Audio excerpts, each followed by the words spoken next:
celebrating 70 years of coverage you can count on. This is KCBD News Channel 11's Daybreak Today. Now at 6, the Texas House has finished its first special session. We'll discuss 2 new bills being passed. Plus, a Lubbock teen is dead after a hit and run in central Lubbock. We have the latest on the investigation.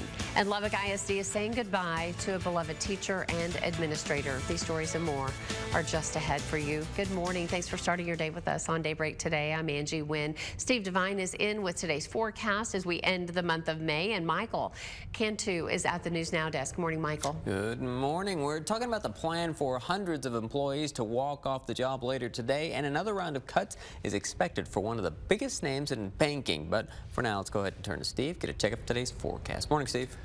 Good morning. Beautiful sky out there here. We're looking to the northeast. This is University, by the way, and occasionally we're seeing a little bit of lightning in this cloud cover. This bank that's off to the distant northeast of us, that's associated with some storms producing a lot of lightning, although they are weakening right now. The Briscoe, Motley County area drifting towards the Childress region right now. Still watching that severe thunderstorm, though, that now is off to the southeast of the Amarillo area. That may affect northern parts of Briscoe County, Hall County a little later on this morning, but that storm too showing some signs of weakening at this point. This is non-severe thunderstorm activity over the northeastern part of the viewing area, but we're looking at the potential for storms to be pretty widespread this evening and tonight, bringing back to our area a risk of severe weather, especially in the western, northwestern parts of the viewing area, but then spreading eastward this evening. So that means even for the Lubbock, Plainview areas, we'll take a closer look at that, the severe weather threat, and what's ahead for the rest of the week and the weekend here in a few minutes. All right. Thank you so much, Steve. We'll check in again shortly. But first, the Texas House has wrapped up its first special session after passing bills on property tax relief and border security. House lawmakers passed a bill that would compress school property tax rates by 16 cents across the board, which is different from the Senate bill. The Senate bill would lower property tax rates and expand the homestead exemption from $40,000 to $100,000, including an extra increase for seniors.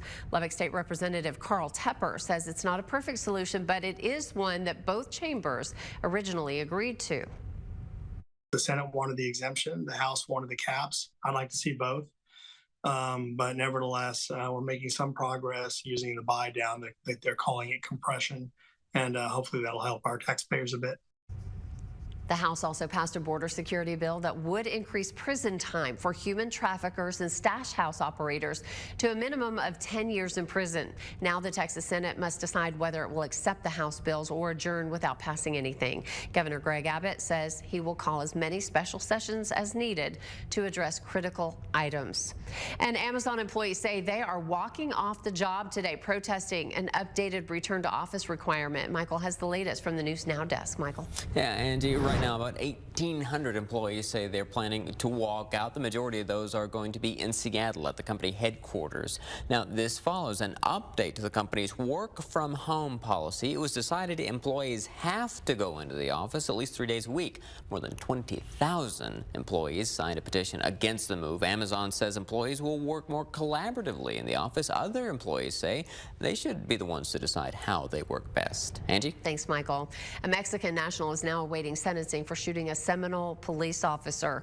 The Justice Department says 28-year-old Jose Castillo Lopez, that you see on your screen, pled guilty yesterday to one charge of illegal alien in possession of a firearm. He admitted to shooting a Seminole police officer during a traffic stop back in October of last year.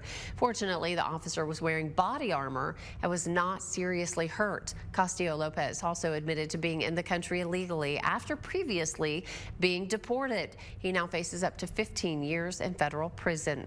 And police say a teenager injured in a hit and run in central Lubbock has died.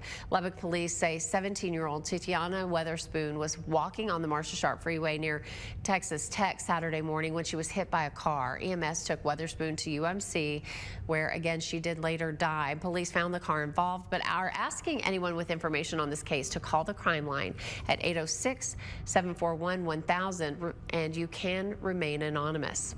Turning now to Capitol Hill, the House is expected to vote today on a debt ceiling deal. The House Rules Committee voted to advance the bill yesterday, clearing a key hurdle for the legislation. If it does pass the rest of the House today, it will head to the Senate. Lawmakers are hoping to get the bill to President Biden before June 5th, which is the day the Treasury Department says it will no longer be able to pay all of the nation's obligations. Michael? Andy, right now, the Wall Street Journal reports Goldman Sachs will have another round of layoffs. Company is expected to cut less than 250 jobs. These will be mostly senior-level positions. The investment bank is seeing business slow down. Now, at the beginning of the year, the company started to cut around 3,200 jobs, and this was after cutting an additional 500 by the end of last year. This new round of cuts that's expected to start in the coming weeks. Angie? Thank you. A celebration of life will be held today for longtime Lubbock ISD educator Doyle Vogler. Vogler's passion for education touched many lives during his 35 years as a teacher, coach, and principal at Lubbock ISD. His longtime friend and colleague, LISD Superintendent Kathy Rollo, says his love for students and staff will never be forgotten. He cared deeply about every single child, and he loved deeply. Even if he didn't know the person, you could tell he just loved them because they were a human being. And the times that I saw Doyle tear up, it's when he knew that a student was not getting what he or she needed. The school district is inviting anyone who knew Vogler to attend today's service, and his family would take great comfort in connecting with his former students and co-workers. The celebration of life is set to begin at 2 this afternoon at Buddy Holly Hall. If you plan on attending, they ask that you make sure you follow the clear bag requirements for the hall, and there's a link to those on our website, kcbd.com.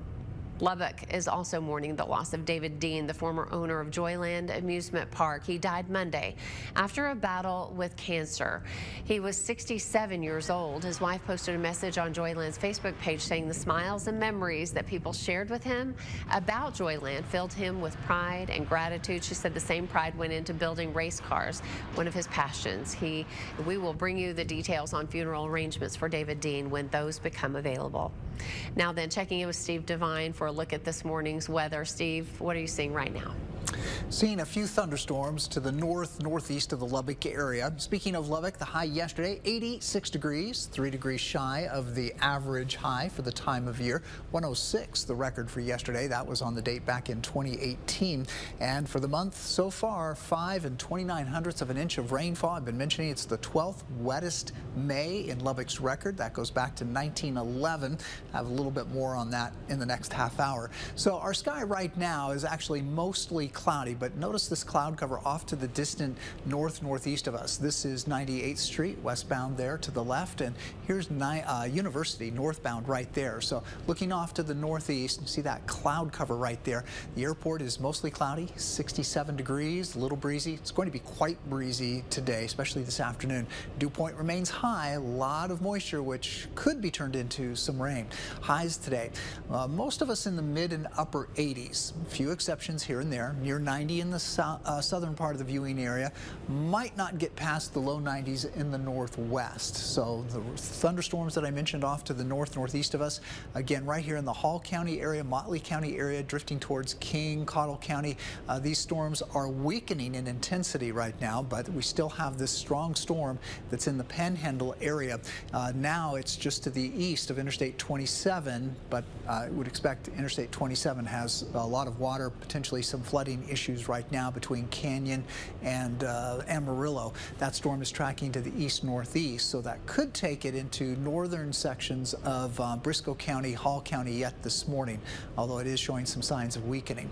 So as we head into the afternoon, expecting a lot of cloud cover, so partly sunny, very warm, very humid and breezy, and then late afternoon, those storms return to our far western viewing area near the state line this evening, moving eastward across the viewing area. Keep in mind, may not be exactly when and where shown, but the potential is going to be there for these scattered thunderstorms.